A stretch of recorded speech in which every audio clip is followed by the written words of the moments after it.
बिस्मिल्लाहिर्रहमानिर्रहीम। अस्सलाम वालेकुम। उम्मीद है आप सब लोग खैरियत से होंगे, अपने घरों पर महफूज होंगे। अल्लाह पाक आप सबको खैर वाफियत से रखे, आमीन। Industrial pharmacy and quality control, इसमें आज हमारा बच्चा जो लेक्चर है that is lecture number 34, chapter number 7, storage of pharmaceutical products. Storage of pharmaceutical products.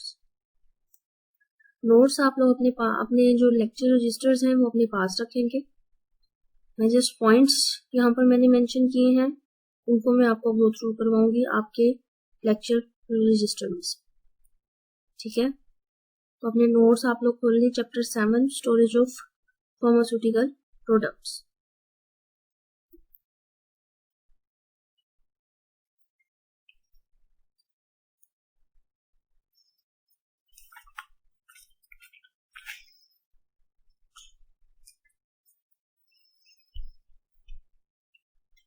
इसमें अब सबसे पहले बच्चे हमारे पास डेफिनेशन है कि what is storage and what is storage of pharmaceutical products. What is the storage of pharmaceutical products. बच्चे the storage of pharmaceutical products and the materials up to their point of use, up to their point of use, यानी जिस तरह हमने उनको use करना है उस तरह हमने उनको रखना है, उस तरह हमने उसको रखना है। This is called the storage of pharmaceutical products. अब ऐसा नहीं होता कि जितनी भी डोजेज फॉर्म्स हैं हमारे पास, फार्मास्यूटिकल प्रोडक्ट्स हैं, वो सारी एक साथ पड़ी हो। टैबलेट्स का एक सेपरेट सेक्शन होगा, कैप्सूल्स का, टैबलेट्स का, देन लिक्विड्स एक सेपरेट सेक्शन में होंगे, देन पॉइजनस सब्सटेंसेस सेपरेट होंगी, पॉइजन्स हमारे सेपरेट होंगे, इसी तरह पेरेंट्रल्स हमारे सेपरेट पड़े होंगे। तो हर pharmaceutical product according to their use store की जाती है, according to their use store की जाती है। अब उनको स्टोर करने की कुछ रिक्वायरमेंट्स होती है, कुछ जरूरी बातें होती हैं जिनको मद्देनजर रखना लाजमी होता है किसी भी फार्मास्यूटिकल प्रोडक्ट को स्टोर करते हैं, जिसमें हमारे पास फर्स्ट वन है कॉम्प्लायंस विद द लॉ।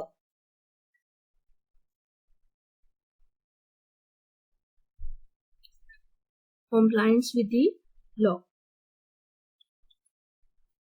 अब कॉम्प्लायंस मतलब फॉलो करना, अकॉर्डिंग होना, मुताबिक होना, मुताबिकत रखना, यानी जो भी हमारी स्टोरेज फैसिलिटीज हैं they must comply with the law. Law means जो हमारे एक्ट्स हैं उनके अकॉर्डिंग हमने इनको स्टोर किया गया। Then what are the precautions to store. The precautions must be taken to prevent unauthorised person from entering the room, कि कोई भी अनऑथोराइज्ड पर्सन इस रूम में एंटर नहीं होगा, ठीक है क्या। देन एन ऑर्डरली स्टोरेज या an ordered storage. Ordered storage, इसके अंदर हम एक्सप्लेन करेंगे कि store rooms should be of sufficient capacity to allow the orderly storage of various categories of pharmaceutical products. जो हमारा स्टोर रूम हो इतना कैपेबल हो, उसके अंदर इतनी जगह, इतना एरिया, इतना वॉल्यूम हो उसका कि एक ऑर्डर्ड तरीके से, मैनेज्ड तरीके से, सेक्शंस वाइज हम अपनी फार्मास्यूटिकल प्रोडक्ट्स को रख सकें, कैटेगरी वाइज हम उस प्रोडक्ट को रख सकें। क्लियर हो गया। Then good storage condition. The storeroom should be designed or adapted to ensure the good storage condition.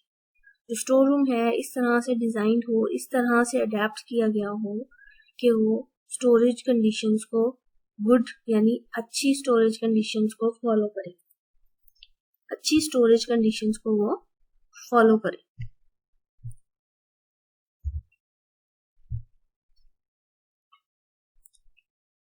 They should be clean and dry.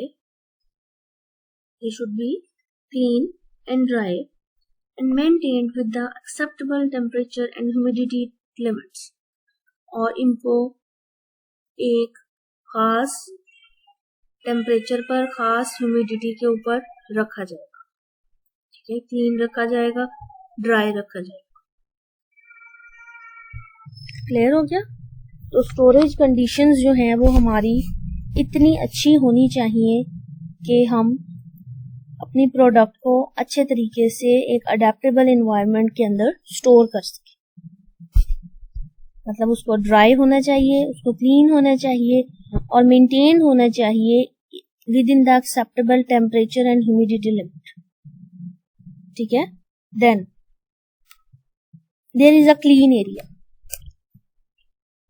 The storeroom should be clean and free from accumulated waste and vermins. जितने भी waste हैं, जितने भी वर्मिन्स हैं, यानी ये जो कीड़े मकोड़े हैं, इन सब से क्लीन होना चाहिए, इसको फ्री होना चाहिए इन वेस्ट से। The receiving area, then the design of the receiving area. The receiving area should be such that the receiving area should be designed and equipped to allow the incoming containers of pharmaceutical products to be cleaned if necessary before storage. Storage से पहले अगर जरूरी है तो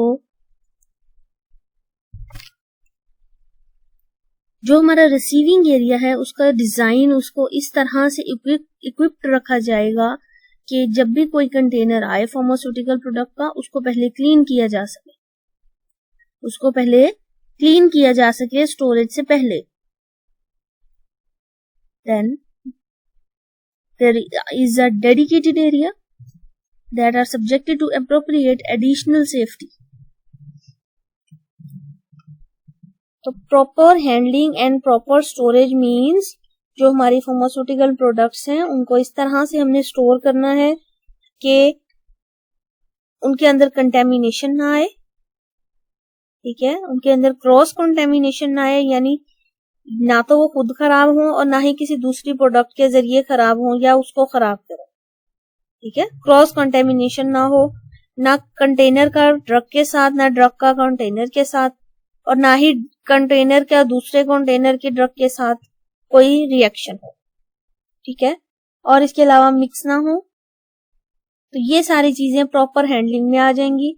और dispensing system में यही कि a system should be placed in to ensure that the product due to expiry first are sold और distributed first.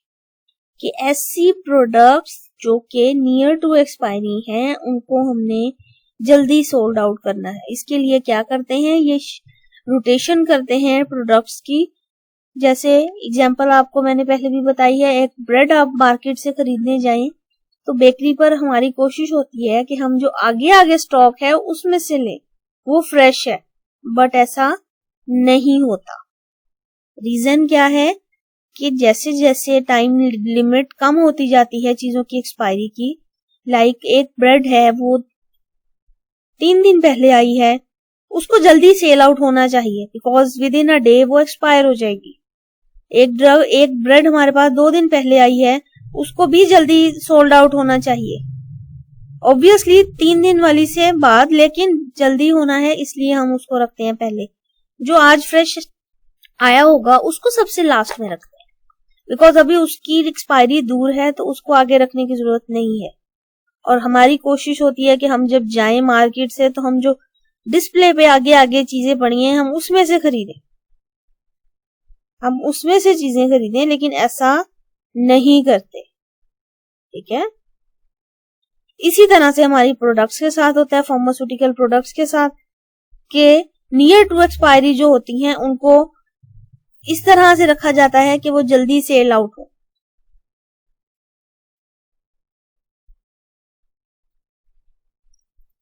Then the disposal of the broken items, जो ब्रोकन आइटम्स होंगे उनको डिस्पोज ऑफ करना है. Broken and damage item should be stored separately from the usable stock and disposed properly. Then the adequate lighting. The storeroom should be provided with adequate lighting to enable all the operations to be carried out accurately and safely. कि जितने भी हमारे जो operations हैं, working conditions हैं, accurately और safely perform हो सके, proper lighting होनी चाहिए. ठीक है.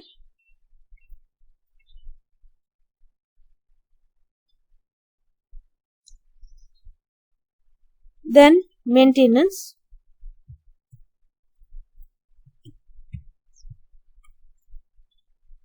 तो मेंटेनेंस में हमारे पास आता है कि record temperature and humidity monitoring data should be recorded temperature and humidity monitoring data should be available for review. Review के लिए हर वक्त डाटा जो है, जो हमने टेम्परेचर का और ह्यूमिडिटी का डेली बेसिस पर नोट किया है, वो मौजूद होना चाहिए. जब रिव्यू किया जाए दोबारा से डॉक्यूमेंटेशन देखी जाए. The equipment used for monitoring should be checked. जो इक्विपमेंट मॉनिटरिंग लाइक टेम्परेचर के लिए जो टेम्परेचर वाला थर्मोमीटर यूज हो रहा है, ह्यूमिडिटी के लिए जो ह्यूमिडिटी कंट्रोल यूज हो रहा है, ये प्रॉपरली जो है ये इक्विप्ड होने चाहिए, अच्छी तरह से चेक्ड होने चाहिए at suitable predetermined intervals. एक खास इंटरवल के बाद जो पहले से तयन किया गया है जिस वक्त का, कि इस टाइम पर इसको रीचेक करना है ऑपरेटर्स को. And the results of such checks should be recorded. और ये जो मेंटेनेंस की जाएगी, जो रिकॉर्ड से जैसे ही हमें चीजें जो चीजें हम इक्विपमेंट के साथ परफॉर्म करते हैं, हमने उसको सेपरेटली रिव्यू के लिए नोट डाउन रखना होता है. Then there is a calibration of equipment. The equipments used for monitoring of storage conditions should be calibrated and maintained. At defined interval. एक खास इंटरवल के बाद उसको हमने अपने जो इक्विपमेंट हैं उसको कैलिब्रेट करना है. मींस उसके एरर को रिमूव करना है. उसके अंदर जितना पॉसिबल एरर मौजूद है उसको हमने रिमूव करना है. That is called calibration. Definition आपको लिखवाई हुई है, वो आप लोग अगर जिसने नहीं लिखी वो डेफिनेशन दोबारा लिखेगा. ठीक है. और आप लोग मुझसे शेयर करेंगे जो डेफिनेशन मैंने आपको लिखवाई थी, और आप अपनी अटेंडेंस के साथ ये चीज मुझे शेयर करेंगे कि what is meant by the calibration. जब मैंने आपका टेस्ट लिया था इस चैप्टर का, उसमें भी मैंने ये डेफिनेशन आपको ऐड करवाई थी. Relevant record should be kept. अब इसका इस कैलिब्रेशन मेंटेनेंस का जैसे रिकॉर्ड रखा गया है, उसी तरह कैलिब्रेशन का भी रिकॉर्ड रखा जाएगा, ताकि जब हेल्थ डिपार्टमेंट का विजिट हो, हेल्थ डिपार्टमेंट का इंस्पेक्शन हो, तो वो रिकॉर्ड देखा जा सके. Then all the facilities of storage for poison should be licensed और approved and have a proper security control. जो हमारी पॉइजन वाली सब्सटेंसेस हैं प्रॉपरली सिक्योर होनी चाहिए, प्रॉपरली उनको मेंटेन रखा गया हो, एक खास डिपार्टमेंट उनका रखा गया हो जहां पर उनको सेफली ऑर्डर तरीके से डिजाइन किया गया हो. क्लियर हो गया. तो ये कुछ पॉइंट्स थे, 13 से 14 पॉइंट्स थे about the requirement for the storing of pharmaceutical products. ठीक है. अब ये सारी रिक्वायरमेंट्स आपने हेडिंग के साथ याद करनी है और इसी तरह से लिखनी भी है. ठीक है. जब आपको पेपर में आए या टेस्ट में आए तो यही तरीका आपने अडॉप्ट करना है इसको लिखने के लिए. और ये जितनी भी हमने रिक्वायरमेंट्स पढ़ी हैं ये मेंशन्ड है गुड मैन्युफैक्चरिंग प्रैक्टिस के अंदर. ठीक है. जो हमारा गुड मैन्युफैक्चरिंग प्रैक्टिस रिकॉर्ड है उसके अंदर ये चीजें बहुत प्रॉपर तरीके से मेंशन की गई.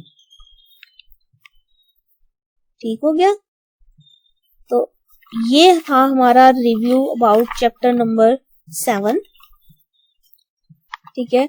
अब नेक्स्ट जो हमने डिस्कशन करनी है वो होगी हमारी टैबलेट कंप्रेशन के ऊपर. ठीक है. कंप्रेशन के बारे में हम पढ़ेंगे, ठीक है, कि कंप्रेशन क्या होती है, इसकी कितनी टाइप्स होती हैं और किस तरह स्टेप वाइज इसको हम परफॉर्म करते हैं, ठीक है। और इसके बाद जो हमारा चैप्टर स्टार्ट होगा that would be of hopefully chapter 2 manufacturing of formulation, कि जो हमारी फॉर्मुलेशन है उसको तैयार करना और उसको मैन्युफैक्चर करना, उसको एक डोजेज फॉर्म की शक्ल देना, ये हम कैसे करते हैं इस चीज के बारे में हम डिस्कस करेंगे। लेकिन इससे पहले हम कंप्रेशन को अपने ऑनलाइन क्लास में ही डिस्कस कर लेंगे ताकि इसको समझना हमारे लिए आसान रहे, ठीक है। तो कंप्रेशन में हम सबसे पहले उसकी डेफिनेशन देखेंगे, basically which is there was the difference between the compression and compaction, compression and compaction, ठीक है। यही से हमने अपना स्टार्ट करना है कि कंप्रेशन किसको बोलते हैं और कॉम्पैक्शन किसको बोलते हैं, ठीक है।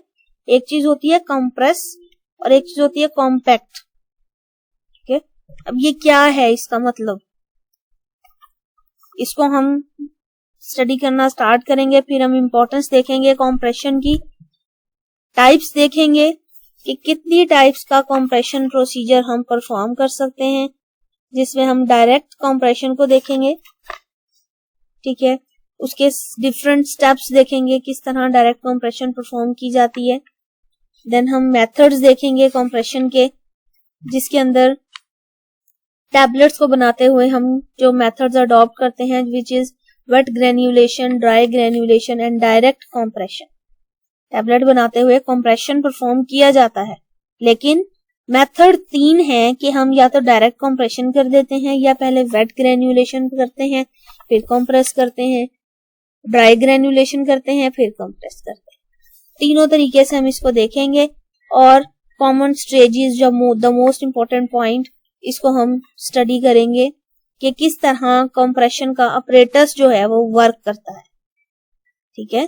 जो हमारा रोटरी प्रेस है कंप्रेशन के लिए, ऑब्वियसली हमारे जो चैप्टर 1 था that was about the introduction and methodology working, हमारे इंस्ट्रूमेंट की अपरेटस की वर्किंग। तो अपरेटस हमारे पास रोटरी प्रेस होगा और डिफरेंट अपरेटस हैं, इन सबको हमने स्टडी करेंगे, इसकी वर्किंग स्टडी करेंगे।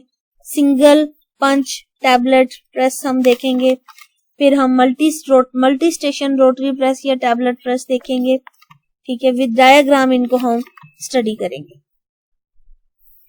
ठीक हो गया।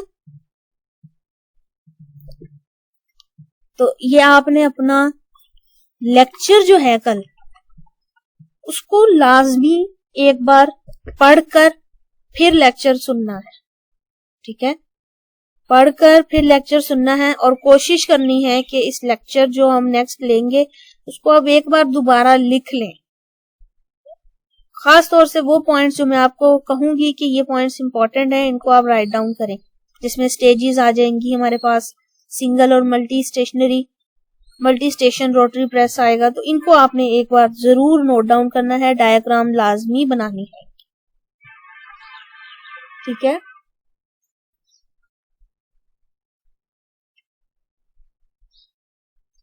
कॉलेजेस इंशाल्लाह आपके 15 से ओपन हो जाएंगे, तो हम अपना नेक्स्ट जो है सिनेरियो उसी के अकॉर्डिंग बनाएंगे।